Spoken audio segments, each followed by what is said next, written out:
On the second floor of the Butler Library, you can find all the archives and all of their many records, including yearbooks, newspapers, and even some 700-year-old illuminated manuscripts.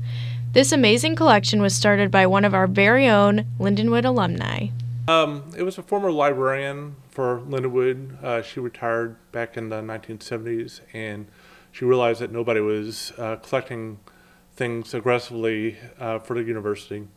And in the early 1990s, she decided to begin it. Many of the items are too delicate to be checked out, but archivist Paul Huffman says students are welcome to take a look. We do try to make things available for people to look at if they visit. And we have a website that people can look at digitized documents and photos. Students can also come learn about the family that started Lindenwood University.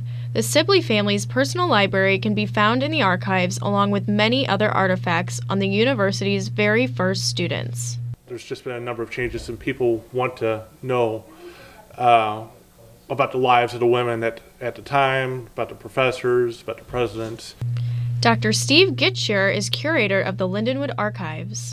Well, to contrast my work with Paul's, we're both interested in the history of Lindenwood. Paul's in charge of two-dimensional objects. I'm in charge of three-dimensional objects. So he does paper and photographs, and I do banners and dresses and all kinds of other stuff. And one of those three-dimensional objects is a new addition to the archives. It's a gift from a woman in California whose grandmother attended the school in the 1920s. She was the May Queen in 1923. So really 90 years ago.